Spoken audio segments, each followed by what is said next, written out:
পশ্চিমবঙ্গ বিধানসভা নির্বাচনকে সামনে রেখে পাণ্ডবেশ্বর বিধানসভা কেন্দ্রের তৃণমূল প্রার্থী নরেন্দ্রনাথ চক্রবর্তী তিনি তার বিধানসভা এলাকার উন্নয়নমূলক কার্যক্রম নিয়ে প্রতিজ্ঞাপত্র জারি করলেন। শুক্রবার হরিপুর অবস্থিত নির্বাচনী কার্যালয়ে 11টি প্রতিজ্ঞা স্তম্ভের ইস্তেহারপত্র জারি করলেন। পাণ্ডবেশ্বর বিধানসভায় একটি নতুন শিল্পতালুক স্থাপন করা হবে, যেখানে অন্তত 15,000 যুবর কর্মসংস্থান করা হবে। প্রতিটি বাড়িতে বিশুদ্ধ পানীয় জলের সংযোগ প্রদান করা হবে। বাকুলায় একটি আধুনিক স্পোর্টস কমপ্লেক্স গড়ে তোলা, আধুনিক আদিবাসী সাংস্কৃতিক কেন্দ্র নির্মাণ, ভূগর্ভস্থ নিকাশি ব্যবস্থা গড়ে তোলা, রাস্তা নির্মাণ, আধুনিক স্পোর্টস কমপ্লেক্স নির্মাণ, পাণ্ডবেশ্বর ভবন নির্মাণ, যেখানে ছাত্রছাত্রী ও অসুস্থ মানুষদের জন্য রাতে থাকার সুব্যবস্থা, নার্সিং ট্রেনিং সেন্টার স্থাপন, দুর্গাপুর ফরিদপুর ব্লকে কবি নীলকণ্ঠ পলিটেকনিক কলেজ স্থাপন, পাণ্ডবেশ্বর ব্লক এবং দুর্গাপুর ফরিদপুর এলাকায় বিনামূল্যে কম্পিউটার কোচিং সেন্টার স্থাপন করা। এদিন পাণ্ডবেশ্বরের তৃণমূল প্রার্থী নরেন্দ্রনাথ চক্রবর্তী ছাড়া উপস্থিত ছিলেন বহুলা গ্রাম পঞ্চায়েতের উপপ্রধান বীর বাহাদুর সিং সহ তৃণমূল নেতৃবৃন্দ। আজ মূল যে জিনিস পাণ্ডবেশ্বরের জন্য তৃণমূলের প্রতিজ্ঞা, পাণ্ডবেশ্বর বিধানসভায় একটি নতুন শিল্প তালুক স্থাপন করা হবে, যেখানে অন্তত 15,000 যুবর কর্মসংস্থান নিশ্চিত করা হবে। প্রতিটি বাড়িতে বিশুদ্ধ পানীয় জলের সংযোগ প্রদান এবং 7 MGT ক্ষমতা সম্পন্ন একটি জল পরিশোধন কেন্দ্র স্থাপন প্রকল্পটি জলস্বপ্নের অধীন।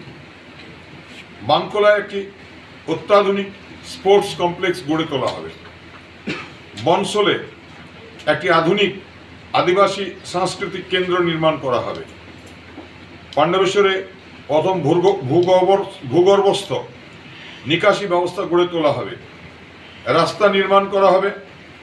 এই অঞ্চলটিকে নব পাণ্ডবেশ্বর হিসেবে নতুনভাবে গড়ে তোলা হবে। পাণ্ডবেশ্বর বিধানসভায় 10টি খেলার মাঠ সম্বলিত একটি আধুনিক স্পোর্টস কমপ্লেক্স নির্মাণ করা হবে। কলকাতায় পাণ্ডবেশ্বর ভবন নির্মাণ করা হবে, যেখানে ছাত্রছাত্রী অসুস্থ মানুষদের জন্য রাতে থাকার ব্যবস্থা হবে। পাণ্ডবেশ্বরের নদীর তীরে একটি আধুনিক পার্ক এবং ওয়াচ টাওয়ার নির্মাণ করা হবে। এই ওয়াচ টাওয়ার থেকে পাণ্ডবেশ্বরের মনোরম প্রাকৃতিক দৃশ্য উপভোগ করা যাবে। পাণ্ডবেশ্বর বিধানসভা এলাকা দুর্গাপুর ফরিদপুর ব্লকের গোগলা গ্রামে মহিলাদের ক্ষমতায়নের উদ্দেশ্যে একটি নার্সিং ট্রেনিং সেন্টার তৈরি করা হবে। পাণ্ডবেশ্বরে শিক্ষার উন্নয়ন জারি রাখতে দুর্গাপুর ফরিদপুর ব্লকে কবি নীলকণ্ঠ পলিটেকনিক কলেজ স্থাপন করা হবে। পাণ্ডবেশ্বর ব্লক এবং দুর্গাপুর ফরিদপুর ব্লক এলাকায় বিনামূল্যে কম্পিউটার কোচিং সেন্টার স্থাপন করা হবে। পাণ্ডবেশ্বরের মানুষের জন্য পাণ্ডবেশ্বরের 275 পাণ্ডবেশ্বরের তৃণমূল কংগ্রেসের এই প্রতিজ্ঞা আমি জনসাধারণের সামনে তুলে ধরলাম। দিদির যে পরিষেবা, সেই পরিষেবাগুলিকে আরও সুচারুভাবে সুসম্পন্ন করা হবে এবং দিদির যে বাংলার বাড়ি, বাংলার আবাস যোজনা, আমরা ইতিমধ্যেই 12 লক্ষ মানুষের ঘর সারা বাংলায় গড়ে তুলে দিয়েছেন দিদির হাত দিয়ে। 20 লক্ষ মানুষের ঘর তৈরি হচ্ছে এবং দিদি ক্ষমতায় আসার মধ্যেই আমরা আরও 22 লক্ষ মানুষের ঘর তৈরি করে দেব। এছাড়াও সমস্ত রাস্তাঘাট থেকে শুরু করে আমরা পাণ্ডবেশ্বরের জন্য আমরা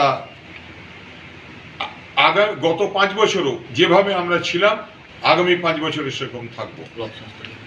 আমাদের পাণ্ডবেশ্বর এছাড়াও যেগুলো আমরা ইতিমধ্যেই কাজ শুরু হয়ে গেছে, তাদের মধ্যে হলো যে পাণ্ডবেশ্বরে দীর্ঘদিন ধরে পড়ে থাকা ব্লক স্বাস্থ্যকেন্দ্র, ব্লক প্রাইমারি হেলথ সেন্টার, বাংলার মাননীয় মুখ্যমন্ত্রী মমতা বন্দ্যোপাধ্যায়ের হাত দিয়ে শিলান্যাস হয়েছে, তার কাজ চলছে। আমরা দিদিকে ধন্যবাদ জানাবো। এছাড়াও আমরা পাণ্ডবেশ্বরের আরবি রেল ওভারব্রিজ হওয়ার জন্য যে সমস্ত মানুষ দোকান ঘর ভেঙে গিয়েছিল, পিডব্লিউডি জায়গার উপর যারা বসত গড়ে তুলেছিলেন, যাদের ঘর ভেঙে গিয়েছিল, তাদের প্রত্যেকের জন্য 176টি রুম সম্বলিত অটো হাব আমাদের প্রায় শেষের মুহূর্তে এসে পৌঁছেছে নির্বাচনের পরেই সেগুলিকে উন্মোচিত করা হবে এবং মানুষের কাছে তুলে দেওয়া হবে। এছাড়াও পাণ্ডবেশ্বরের একটি অত্যাধুনিক আমরা বাস স্ট্যান্ড প্রায় সম্পূর্ণ হয়েছে, আমরা উদ্বোধনও করেছি, বাস কয়েকটি দাঁড়াতেও শুরু করেছে। শীঘ্রই এটি মানুষ সম্পূর্ণভাবে ব্যবহার করবে। রামবাবু যাদবের রিপোর্ট, পাবলিক টাইমস।